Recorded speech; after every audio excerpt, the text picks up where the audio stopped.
Yo, yo, yo, yo, yo. Welcome to another episode of the X-Factor Sportz Podcast. This is season 2, episode 8.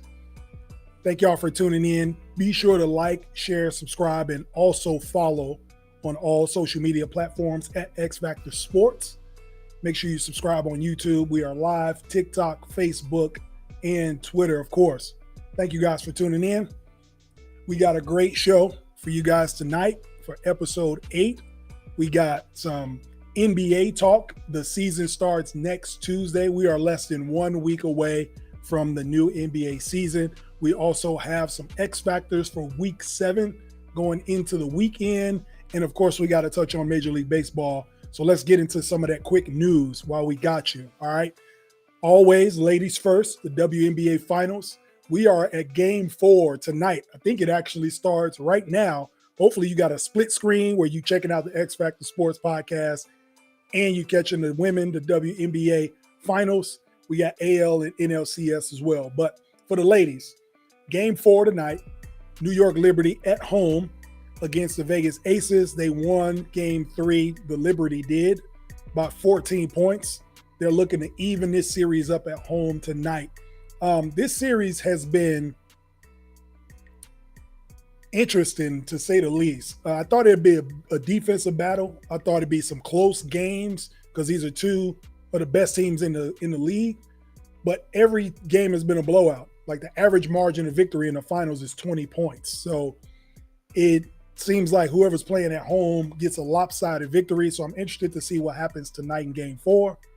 But we got the Liberty going up against the Vegas Aces. And like I said, I think this series is going 5 games. So I look to see the Liberty win tonight and let it go back to Vegas and we see what happens. All right. Major League Baseball, we got the ALCS and the NLCS not looking like a series on either side. The Phillies are dominating. Look, they are dominating the Diamondbacks. They're up 2-0. They scored 10 runs. They won 10-0 yesterday. Kyle Schwarber crushing home runs. Bryce Harper looks like the face of Major League Baseball, making it exciting again to watch baseball in October. They look like the favorites. They look like a juggernaut right now. This team is made for October. So the Phillies are up 2-0. The Rangers are also up 2-0 against the Astros. Took 2 games in Houston, and now they come home for the next 2, a short little bus trip back up to Arlington. Looks like the Rangers and the Phillies might meet in the World Series. It's crazy. I did not think the Rangers had it in them. They kind of took a slide in the end of the regular season, but they get Max Scherzer back tonight. So we'll see how he looks. I'm sure it'll be a little bit of rust, but surprisingly enough, the Rangers pitching has been the story in the ALCS against the Astros. Very surprising, exciting series. We might get 2 sweeps to the World Series, y'all. So stay tuned to that. And it looks like it's going to be a collision course. Phillies, Rangers. We'll see what happens, all right? They've been the most dominant teams in the playoffs all season long, all postseason.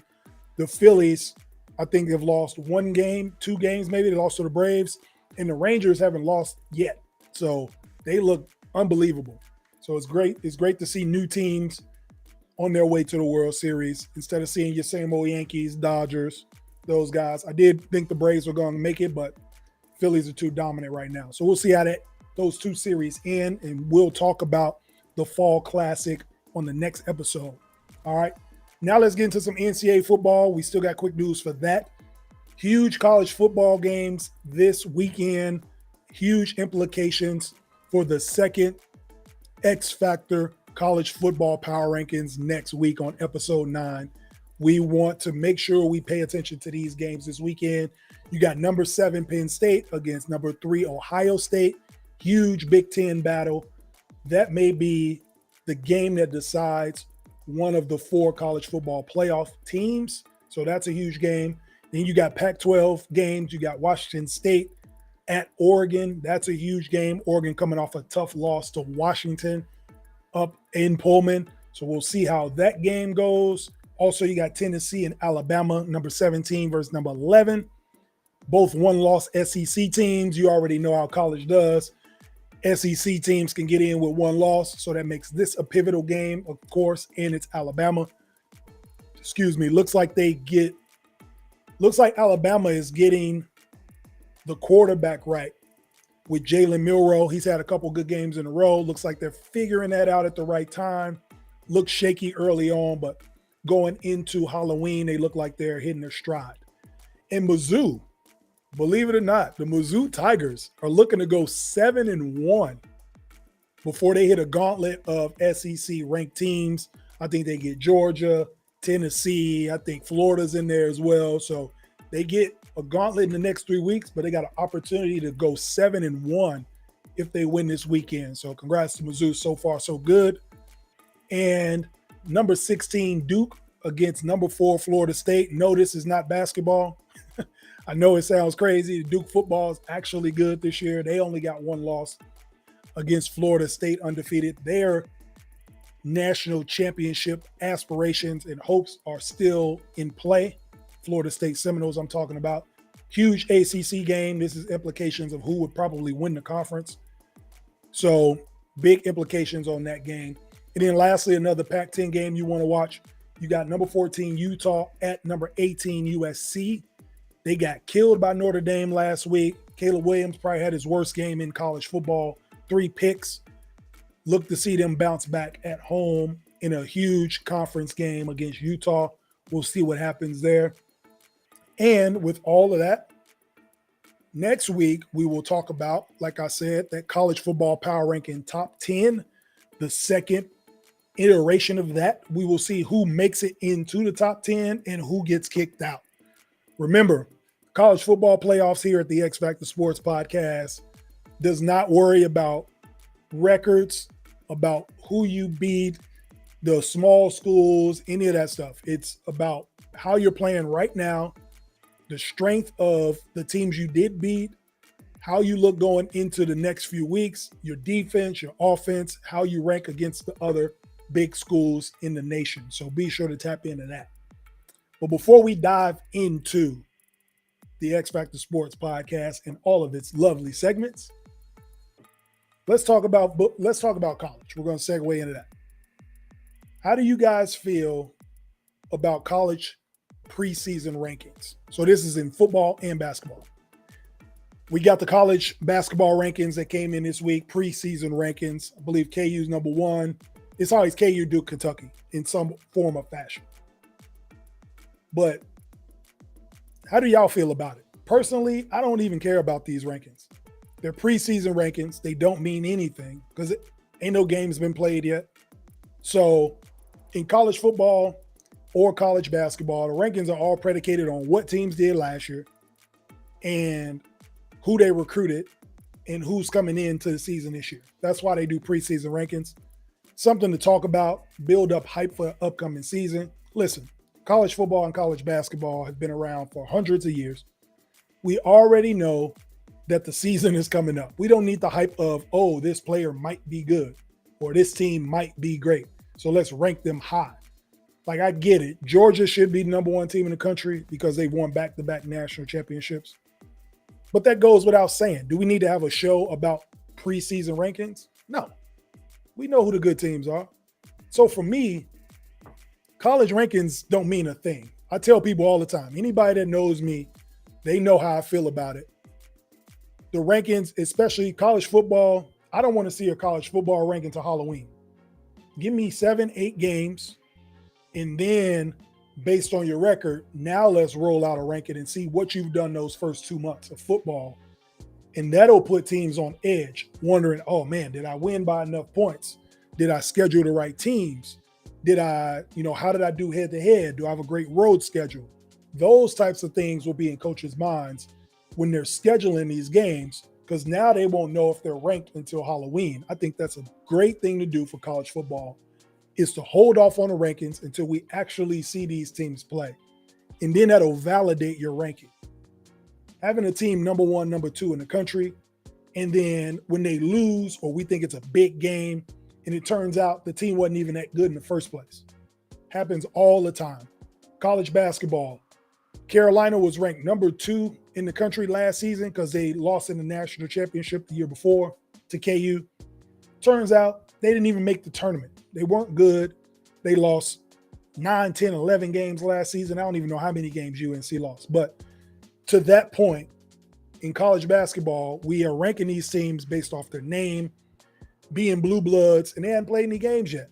So with that, college football, those rankings shouldn't come out to Halloween. And I don't think college basketball, I don't think those rankings should come out to Thanksgiving, maybe even closer to Christmas, because I want to see these teams play first. Even as a Duke fan, good. They're ranked number 2 in the country preseason. Cool. They got a lot of freshmen that haven't played college ball yet. They ain't played against grown men. They haven't played in bigger arenas yet. That AAU stuff is out the window when you come to college. You play against grown men. So I want to see these guys play games, go up against the best competition for about 2, 3, 4 weeks, and then we can see where they rank. So you guys let me know what you think about that. At the bottom of the ticker, you can see if you got any questions or give me your response. Let me know what you think about that. How do you feel about college preseason rankings? Me personally, I don't care for them. They mean nothing at the end of the year. They have no implications on playoffs or March Madness. It's just a bunch of build-up going into the season. We already know the games are coming, so just let them play, right? The games themselves will weed out who should be ranked and who shouldn't be ranked. So my proposal, and you guys let me know what you think, be sure to like, share, subscribe, also follow all social media platforms at X-Factor Sportz. Let me know what you guys think. How do you feel about college preseason rankings? I believe college football rankings should come out on Halloween. And I believe college basketball should be Thanksgiving. You guys let me know how you think. When we come back, we are going to get into the NBA. We are less than a week away from the season opener, and we are going to talk about NBA predictions. We're going to predict the 8 teams that are making the playoffs in the East and Western Conference when we come back.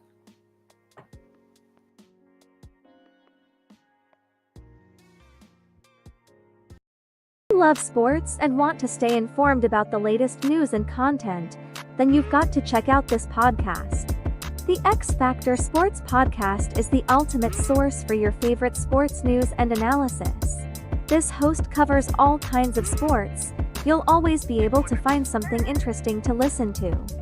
Plus, the podcast is highly entertaining and will keep you on the edge of your seat every time. So, don't wait any longer. Subscribe to the X-Factor Sportz Podcast today.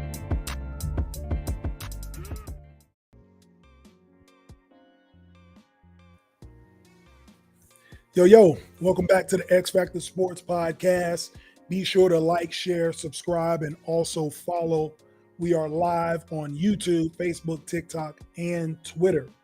And you can catch all the audio. If you can't catch the show live, you can always get the audio on all of the platforms: Apple Podcasts, Spotify, iHeartRadio, Amazon Music. Be sure to tap into those. All right, let's get into it. The NBA is back.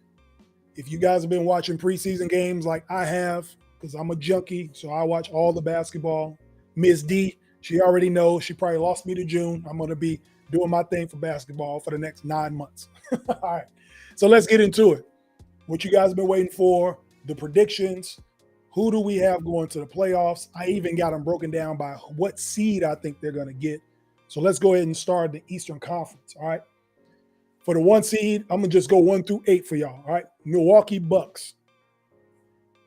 At the 1, I got the Celtics at 2, the Cavs at 3, the Heat at 4, the Sixers at 5, the Bulls at 6, Knicks 7, and the Nets at 8. I am not doing play-in game. I don't care about them games. Those are not playoff games to me. So you won't hear me talk about who's going to make the play-in game. Now, let's break down that order. All right. So we got the Bucks as the number 1 seed. I believe the Bucks will be the number 1 overall seed again in the NBA for a couple reasons. One, I think Giannis has something to prove. He's upset about how things ended last year, getting bounced out of the playoffs by the Heat. So I see him and Dame Lillard, Chris Middleton, Brook Lopez. I think they come out, make a statement. New coach Adrian Griffin, I think they make a statement in the Eastern Conference for sure, and I think that they are going to be the number 1 seed in the Eastern Conference. Giannis finally has a legit closer in Dame Lillard. He doesn't have to take all the shots or figure out where people need to go, how to get people in spots.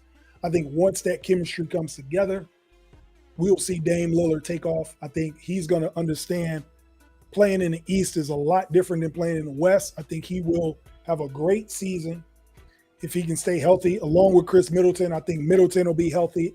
A full year of recovering and then playing an NBA season, I think he'll be back to form as well. Also, you got to think, the NBA, this is the highest level of basketball.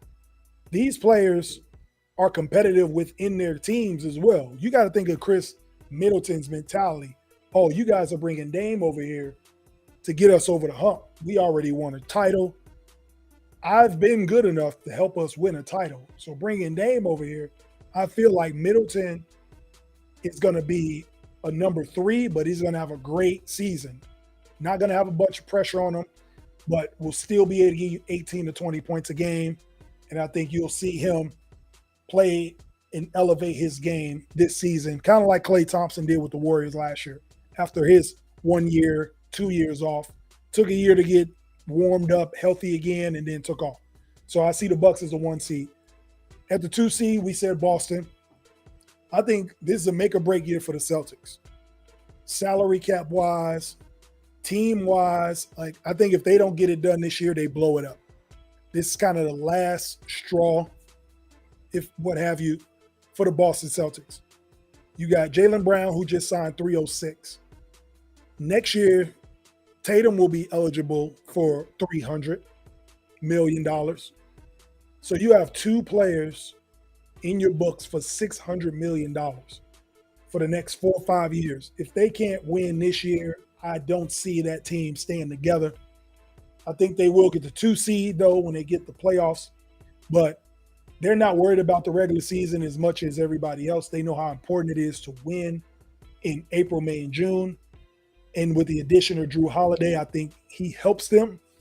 So we'll see. I think that they will win games, but I think they won't be in such a big, they won't have such a big excitement to have the most wins in the Eastern Conference. I think they will pace themselves, win games because they are a good team, but I see them as the 2 seed. 3, the Cleveland Cavaliers, I think is a surprise to most people. They had a great season last year, got bounced in the first round as the 4 seed to the 5 seeded Knicks in 5 games. I think they come back hungry. I think everybody's healthy. They're the biggest team probably in basketball with the Mobley twins, with Amani Bates now, the rookie 6'10". They got him there. They got Jared Allen still. He'll be healthy. And then with Donovan Mitchell and Garland, I think those 2 guards playing together for another year. JB Bickerstaff, another year under that team. I see them winning a lot of games. I wouldn't be surprised if they're the 3 seed in the East. Miami Heat at the 4 seed. The Heat do what they're going to do what they do every year. They kind of piddle around the middle of the pack. Nobody really pays them any attention. They win ugly. Jimmy Butler is in and out of the lineup. I think he will play more this year because of the 65-game rule. So I'm looking to see the Heat actually be competitive during the regular season with something to prove. I think they feel slighted that Dame didn't come to them. So Tyler Hero may have a chip on his shoulder, being around trade talks all offseason. I think the Heat come out and they play well. I think they get off running to a good start. But the other 3 teams, I think, are just more talented top to bottom. So I'll put the Heat at the 4th spot. The Sixers. We got the Sixers at the 5 seed, but the Sixers can easily be 2 or 3 with their talent, or they can be the 8th seed. The reason I say that is because of the locker room. James Harden doesn't want to be there. Hell, he wasn't even in practice today. So until they figure that out, they're going to have a problem in that locker room that could tear everything down. And I think if they don't go to the next level, at least a conference final, that Joel Embiid will be asking to be traded. It's sad to say we trusted the process. Process didn't get us anywhere. All these guards getting traded. It's a revolving door. It didn't work out. whatever Daryl Morey and James Harden relationship is, it sounds like it cannot be fixed. So for that reason, like I said, they have the talent. They still got great players around Joel Embiid, and they're in the East, so they can be a 5th seed, or because of what's going on in that locker room, I can easily see them dropping under 5 and even getting a 7 or 8 seed, getting out of a play-in tournament. So hopefully it's not the case, but that's where I got the Sixers. And then at the 6th seed, I got the Bulls. The Bulls are in a make-or-break year also. If they don't get something done, or if they don't look like they're trending in the right direction by All-Star break, I can see Billy Donovan getting fired. I can see them blowing the team up. Guards like Kobe White, Ayo can get traded. I can see them moving away from DeMar DeRozan. I can see the team really blowing up if they're not winning right away. So be on the lookout for the Bulls. They have the talent to be a top 5-6 team in the East. They can get over some of the inconsistencies they had last year, losing close games, losing the teams they should have beat. If they can stay healthy, if Zach LaVine can stay healthy, I think the Bulls can be a top 5 team. But just because of the inconsistencies with Billy Donovan, I'm going to have them at 6. Number 7, we got the Knicks. I think the Knicks take a step back from last year. And the reason has nothing to do with the players. I think it's Tom Thibodeau fatigue.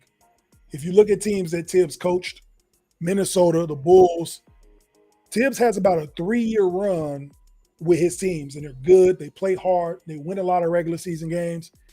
And then for some reason, they just get burnt out. I think this is the year, unfortunately, the Knicks burn out. They are very talented. Julius Randle, of course, they got a ton of guards. They got everything they need to win games. Jalen Brunson, Josh Hart, Emmanuel Quickley. Like, they got a great team.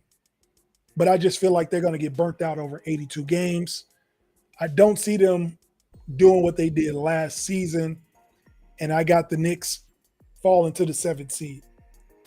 But losing Derrick Rose as well, I think that's huge for the locker room. Derrick Rose going to Memphis makes there's no leadership really. They're really young. Jalen Brunson kind of has to take that role.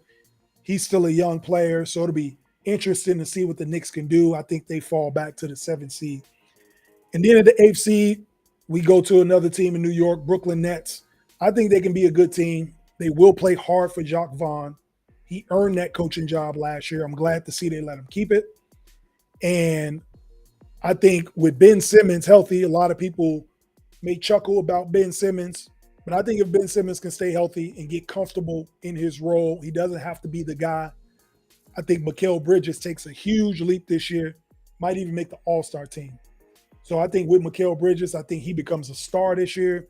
I think he carries them into that 8th seed. Obviously, they got to get out the play-in game to get it, but I don't think anybody can. Any other teams below them, the Atlanta Hawks, Toronto Raptors, those types of teams, Orlando may take a nice little jump, but I don't think that they can beat the Brooklyn Nets. I think that team's going to be really good. I think Mikal Bridges leads the way and get them into the playoffs. Now let's get to the West. All right. The Western Conference is a totally different monster. This was crazy. It took me a while to put this list together. I got some teams off. You guys are not going to believe the teams that I have off this list, but that's why we want you to comment. Let me know what you think. Let me know what your list is. We can chop it up after the show. Let me know what you think. In the Western Conference, I got the Nuggets, the Suns at the 2 seed, the Kings at 3, Clippers at 4, the Thunder at 5, the Pelicans at 6, the Timberwolves at 7, and the Lakers at 8. And I barely got the Lakers in. I honestly don't even know if the Lakers will get out of the play-in. I could have easily put Memphis there. I could have put Dallas there. But I just think they'll struggle. So let me touch on that first. The reason I don't have Memphis making the playoffs, I think Ja Morant missing 25 games hurts a lot. Yes, they got Marcus Smart. Yes, they have Derrick Rose. But Derrick Rose will be more of a veteran leadership role. But the impact that Ja Morant has on this team, yes, you can go look at the numbers. Everybody says, oh, they play better without Ja Morant. Well, you got to think about it like this. Ja Morant was missing games in spurts. He'll miss 2-3 games here, 3 games there. He never missed 25 straight.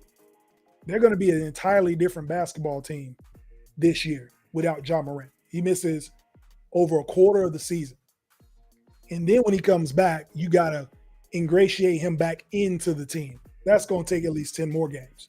So now we're 35 games in, trying to figure out where we're at. And in the Western Conference, it's a gauntlet. Like, it was hard for me to even pick the order of these teams. So for that reason alone, I think they'll have too much ground to make up. I think Memphis doesn't make the playoffs this year, y'all. You let me know what you think. And then with the Dallas Mavericks, I like Kyrie. I like Luka. I don't think they win enough games. I think they look great. I'm gonna for sure watch the Dallas Mavericks play basketball because I love watching Kyrie play basketball. I just don't think it translates to winning basketball. And in the Western Conference, every night you're playing a playoff team. So it's going to be tough for me to put Dallas in the playoffs, making the top 8. Maybe they get a play-in, but I don't think they can beat any of these teams. I don't think their record will be better than any of these teams. So let's start from the top. The Nuggets, defending NBA champs, defending Western Conference champs. I think they continue to ride that wave. History always tells us after a team wins their first championship, they come out hungry, and they usually have a great regular season. Of course, all of this is barring injury. But I think they come out, have a great regular season. This team is built for the regular season. They'll win a bunch of games.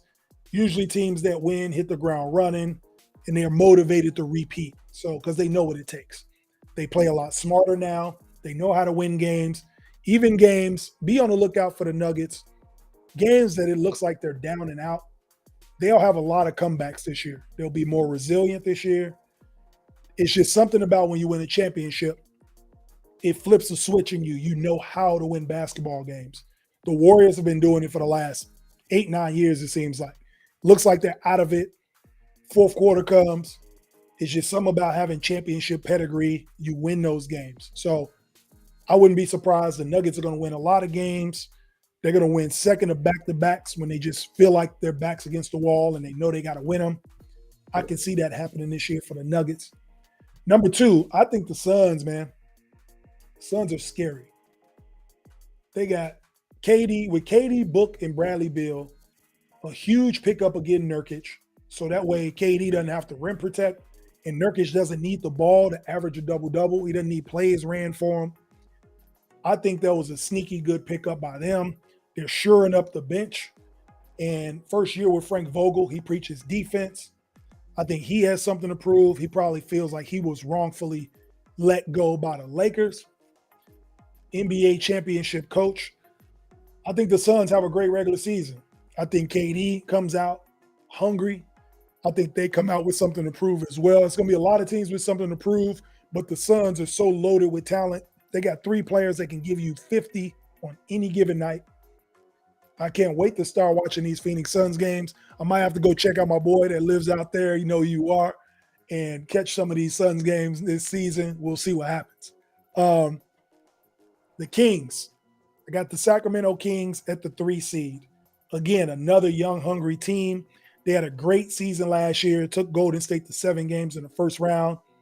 I think Mike Brown has them come back, ready to go. I see De'Aaron Fox as an all-star this year in the West. Damian Lillard goes to the East. There's a Western Conference guard spot available, and I think De'Aaron Fox gets it. So because of that, with Domantas Sabonis, Keegan Murray, another year under his belt, some playoff experience, I think that team gets the 3 seed. They're going to be one of those exciting young teams that win a lot of games in the West and get them a 3rd spot. The Clippers get the 4th seed. Kawhi and PG, another team with a make-or-break year. Again, Steve Ballmer opening up a new arena in Inglewood that's supposed to open up next season. These fans need something to cheer about.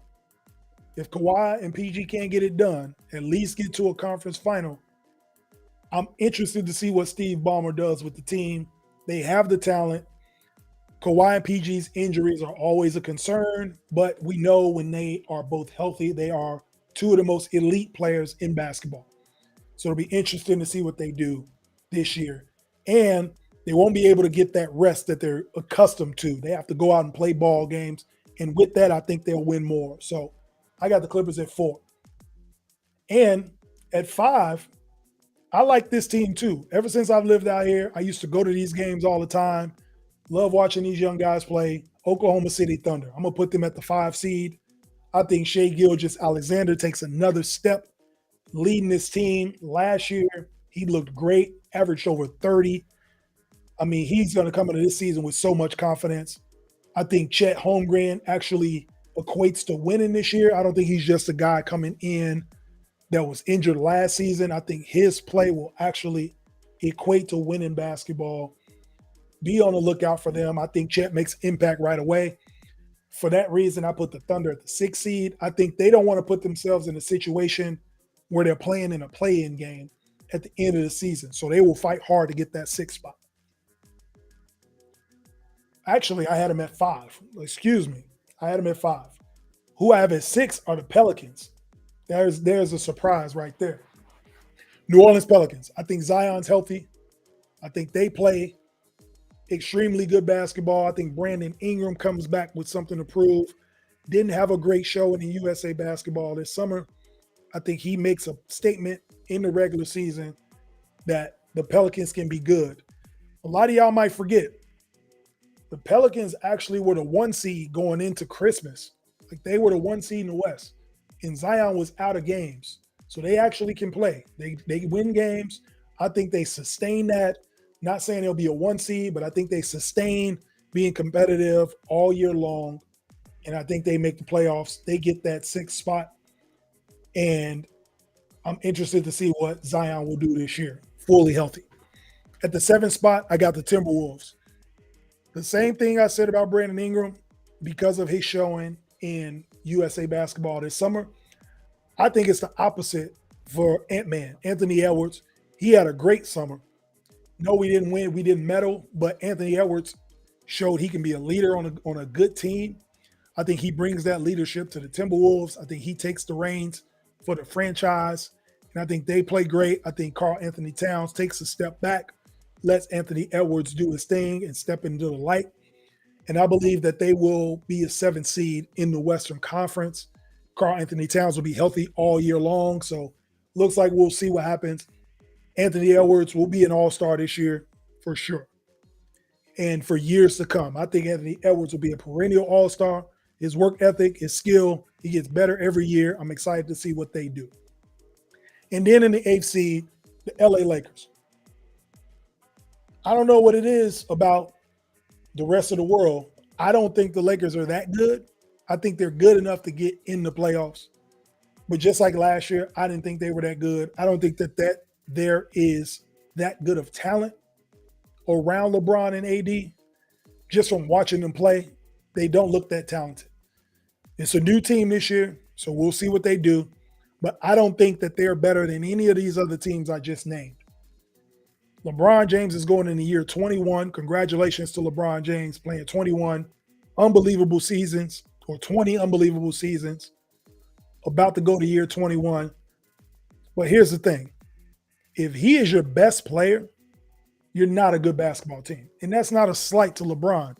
It's a slight to everybody else on that roster, including Anthony Davis. If a man that's in year 21 has to be your best player, he has to will y'all to winning games, 82 of them, that's a problem. You got a guy that's in his prime, 30 years old, can be an MVP candidate, a Defensive Player of the Year candidate, all NBA guy. He can be a top 10 player in the league. And we got to rely on a guy that's in year 21. That's not a good sign. Like the whole purpose of LeBron bringing AD is so he can gracefully decline. Yes, he's still going to average over 20, get his 8 rebounds, 8 assists, but he shouldn't have to carry the team.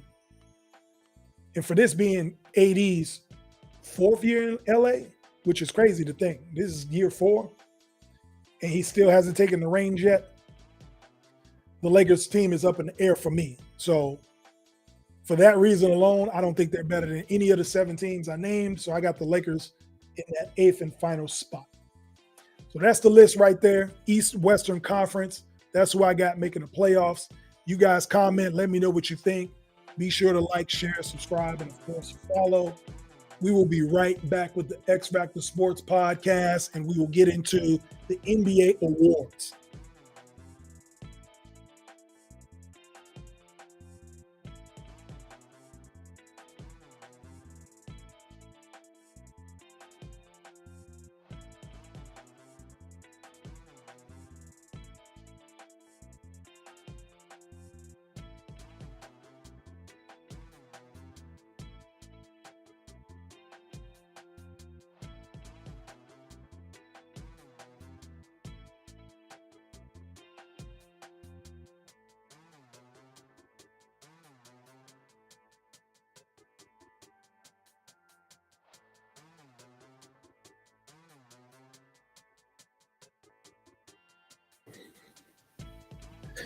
Yo, welcome back to the X-Factor Sportz Podcast. Let me know what y'all think about those NBA picks, about the East and Western Conference, who we got making the playoffs. Now let's get into the awards. All right. With the NBA season coming in less than a week, we're going to make our X-Factor Sportz predictions on the individual awards. You guys let me know who you think are going to win these awards. Let me know if you think my list is good, if you think it's trash, whatever it is you think it is, let me know. But this is what I think. So, for league MVP for this season, I got Kevin Durant winning the league MVP this year. Might be a surprise to all you guys. I think the Suns win 55 plus games this year. I'm really excited to see Kevin Durant. I think he's rejuvenated. A full season in Phoenix. I'm excited to see what he does with Bradley Beal and Devin Booker. Playing with veterans that understand that this is the time for them to win now, right? Bradley Beal said it himself. I want to play meaningful basketball. I think Kevin Durant wants to establish himself as the best player in the league, which I've thought he's been for the last 7-8 years. And I think he wins the MVP. He's going to go 50, 40, 90 again. It seemed like he almost does it in his sleep. And for those of you who don't know what 50, 40, 90 is, meaning for the season, he's going to shoot 50% from the field, 40% from three, 90% from the free throw line. So only him, Steph Curry, Larry Bird, and maybe Dirk Nowitzki, the only players to do that in NBA history. And he's done it multiple times. Actually did it last year, but they say it technically didn't count because he only played 50-some games. But KD shows you what he's about every night on the court. I think he plays. Obviously, he's going to play the minimum amount of games. And because of that, he's going to show he's the best player in the world. And I think he wins MVP. And he plays both ends at an elite level post-Achilles injury. So he will make history and be the oldest player to win the league MVP since Karl Malone at age 35. So for Rookie of the Year, I'm going to give it to Chet Holmgren, Oklahoma City Thunder. Yes, it's year 2, but he did not play at all last year, which makes him eligible to be a rookie. So I feel like it's going to be like a Ben Simmons, Blake Griffin type of year for Chet Holmgren. He's going to come in right away, impact winning. I think he's made a good showing in the preseason already. He's even bulked up a little bit. They won't play him at center much. He's going to be a stretch. He'll be able to move in and out. May even lead the league in block shots, him or Wemby. But I think he will win the Rookie of the Year. And that's no disrespect to Wembanyama. That's no disrespect to Scoot Henderson. But this is why I think Chet Holmgren will win the Rookie of the Year. Because Wemby will have all the hype. Scoot will have the ball more than anybody as far as the rookies go. He's the point guard. No Damian Lillard. They put the ball in his hands. He's going to go to work. Wemby is going to have all the hype as the number 1 pick, coming from France, playing for Popovich, but they won't play any meaningful basketball. They won't win a lot of games. So that's what I think will separate Chet Holmgren from those guys.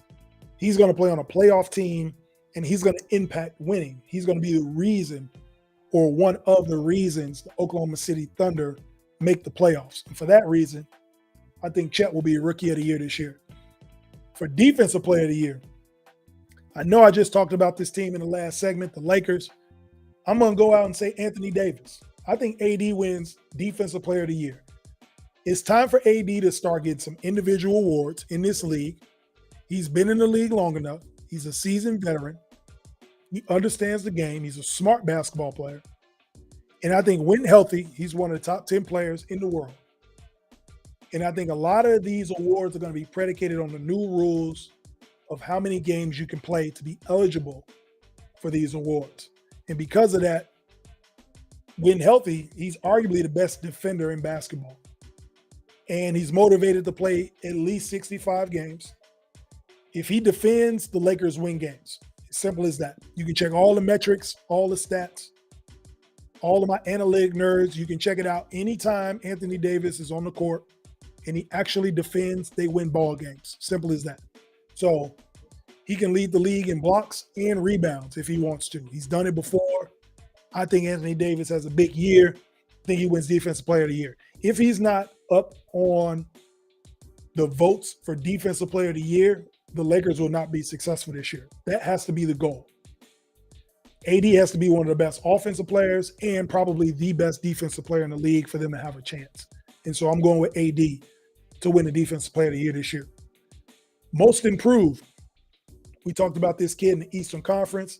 He's going to lead the I almost said New Jersey Nets, the Brooklyn Nets. He's going to lead the Brooklyn Nets to the playoffs. Mikal Bridges, I think it's his time. I think he steps into the light. Similar to what KD is about to do in Phoenix with a full season with those guys, a full training camp. I think Mikal Bridges does the same thing in Brooklyn and becomes the most improved player. Takes a huge step, makes his first All-Star game this year. And I think he leads the Nets, if not to a playoff appearance, at least to the play-in game.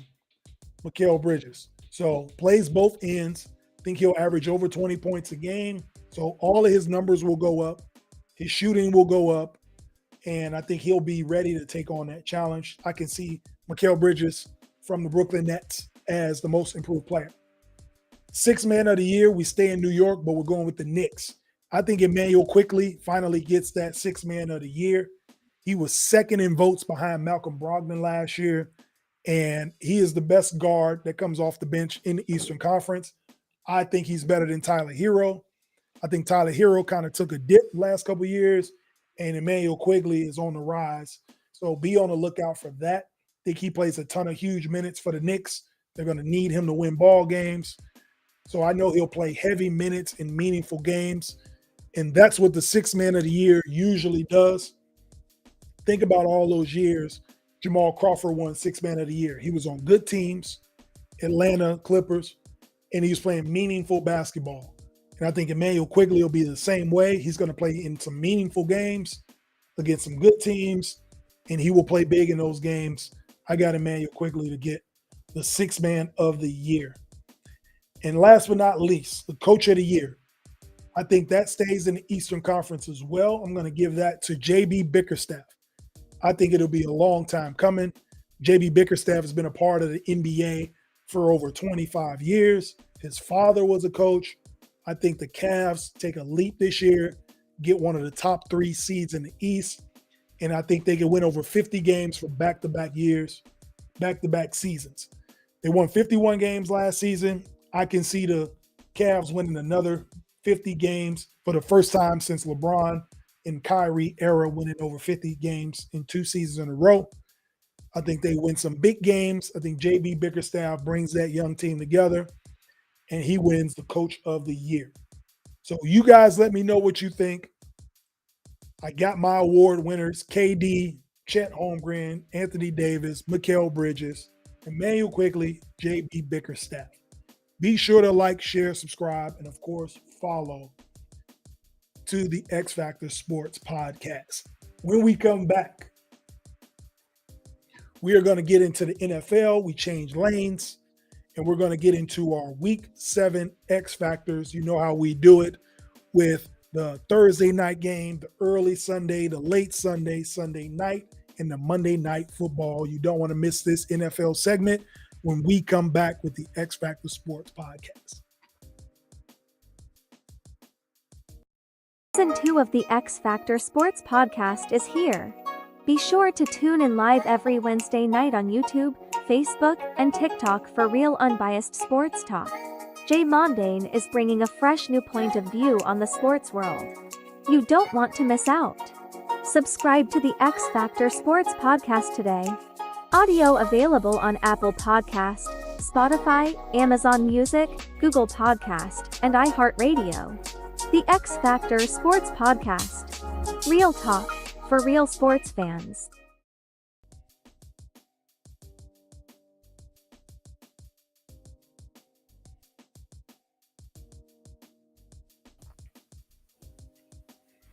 Yo, welcome back to the X-Factor Sportz Podcast.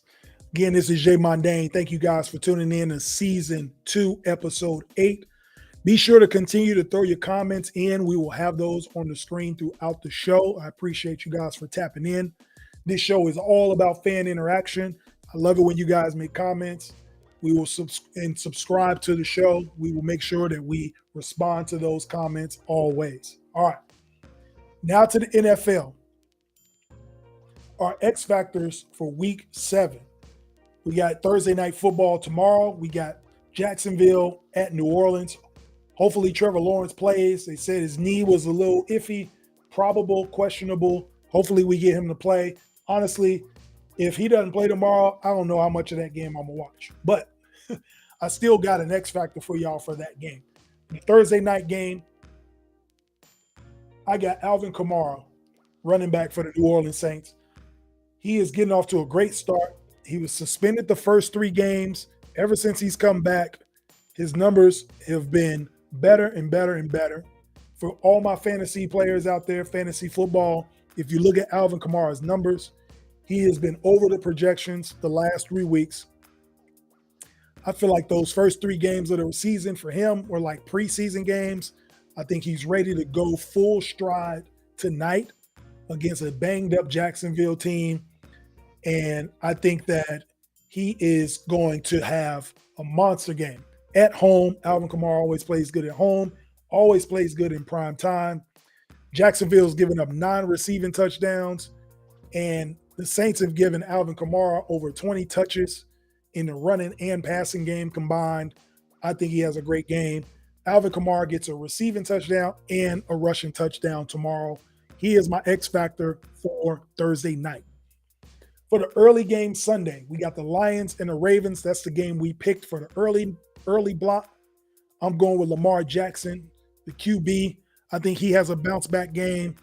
Played decent last week, eked away a victory, but I feel like he can play better. I think he thinks he can play better as well against a Lions secondary that's not that great.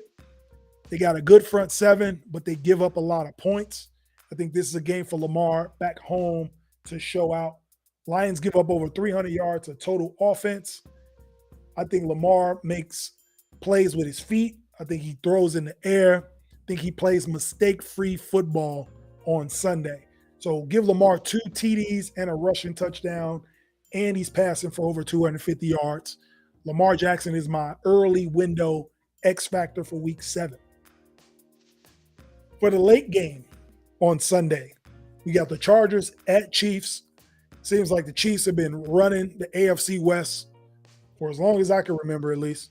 So, and I don't think anything changes on Sunday afternoon. I got Patrick Mahomes as my X Factor for that game. Chargers give up over 400 yards of offense. Dak looked like he had his best game as a quarterback this season against the Chargers. So, you know what that says about that. So, with the Chargers coming on a short week, traveling, I think Mahomes dominates at home. They come in prepared, ready to go. I think Kelsey has a big game. Mahomes throws for over 300 yards and 3 touchdowns. I really think he dominates tomorrow on Sunday. So for all my fantasy players, if you got Patrick Mahomes, get excited this week. I think Mahomes has a big game. He's my X Factor for the late Sunday game. For Sunday night, this is probably the game of the week, and I'm so glad it's on Sunday night. We got the Eagles and the Dolphins. The Dolphins actually go to Philly. They get a game where they finally play a team that can match their offense with defense. I'm very excited to see this game. for my X factor for this game, I believe the Eagles defense shows up for a couple reasons.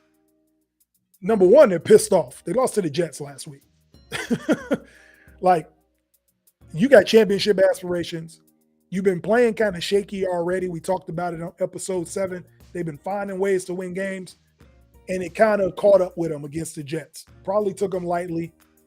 I don't think this team takes the Dolphins lightly at all. They might have honestly been overlooking the Jets because they knew they had the Dolphins this week. I might have said Giants. I apologize. The Dolphins this week.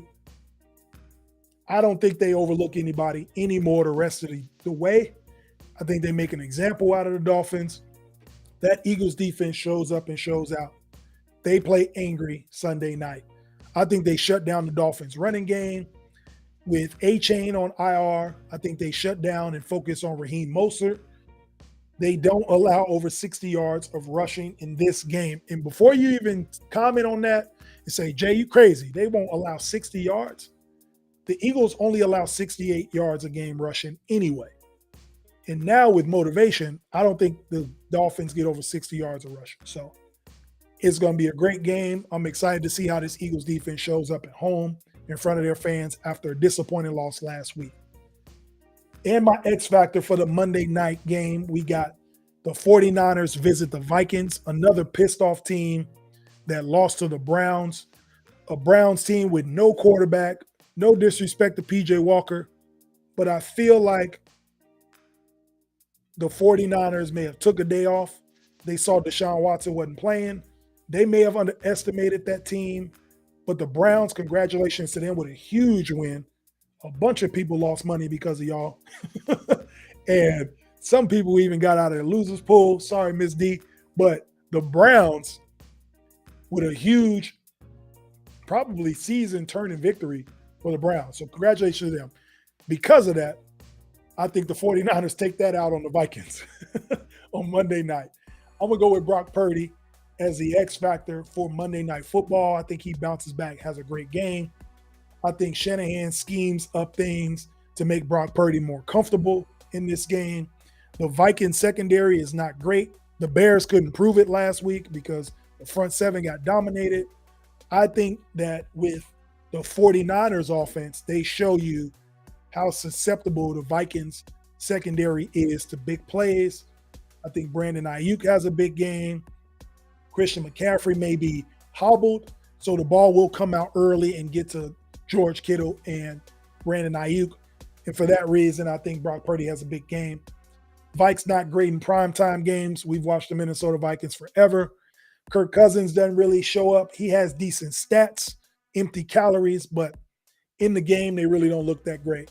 I think the 49ers have a get-back game, and Brock Purdy shows out.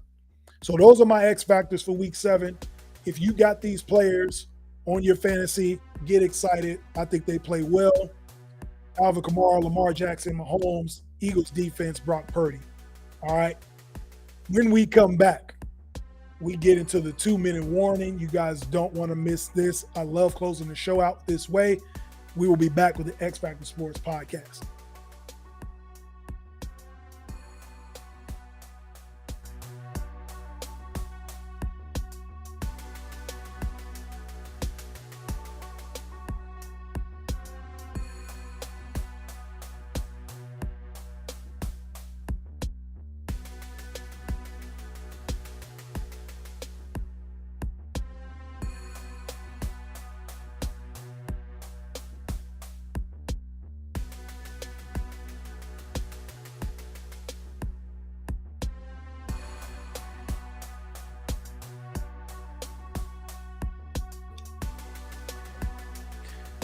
Yo, welcome back to the X-Factor Sportz Podcast, Season 2, Episode 8. I want to thank you guys for tuning in. It's been a great show. NBA, we talked NFL, wondered why the hell we got college football, college basketball rankings early on, but we'll get into that later down the road. But before we get out of here, we do our 2-minute warning. And what I want to talk about, something that hit close to home to me this week. I really wholeheartedly believe in it. Like all of my 2-minute warnings, I believe in this. So that's why I bring it to you guys. Being the type of friend that you need. I feel like that's important to me. I've always told myself, if I'm going to call somebody my friend, that's an important thing to say to somebody. I don't just go around telling everybody they're friends of mine. I think it means something still to this day. But when I do establish a friendship with somebody, I want to be the type of friend that I need. So what I mean by that is you treat people the way you want to be treated, right? Golden rule. If you need a dependable friend, then be dependable. If you need a trustworthy friend, then be trustworthy. You know what I mean? It sounds simple saying it out loud, but it does take work, like all friendships, all relationships do. But, if you want a friend that's fun, then go out and be fun, be the type of people you want to attract. I think that's the best thing. You want an honest friend, then be honest. So you're a reflection of the people you surround yourself with. My wife, Miss D, she always tells me, like, Jay, you got good friends. Like, she hear me talking to friends back home, or when she comes back home with me and she hangs out with them. Every time we leave from a place, she's like, you got really good friends. And I feel like that's a compliment that she's giving me because I'm surrounding myself with the type of people that I feel like I am. So I say all that to say this: be the type of friend that you need. Okay? I want to be around the type of people that I want to be. And if you're loyal to your friends, and if you want to be a loyal friend, then you have to be loyal as well. So I'll end it with this. You are a reflection of the people you surround yourself with. All right? I want to thank y'all for tuning in tonight. This is season 2, episode 8 of the X-Factor Sportz Podcast. You do not want to miss next week. We have fan appreciation. That is my favorite episode of all the episodes on the seasons. Episode 9 is fan appreciation. It will be the Halloween special as well. I might have a special surprise for you guys. I may be in an X-Factor Sports shirt. I may be in a costume. Who knows? You got to tune in to see what that is going to be. Also, we have our second iteration of the college football power rankings. You don't want to miss that, our top 10. And we talk about the World Series, the Fall Classic matchup. This is Jay Mondane of the X-Factor Sportz Podcast. I want to thank Ms. D for producing as always. I appreciate you guys for tuning in. Can't wait to see you next week for the Fan Appreciation Halloween episode. Peace.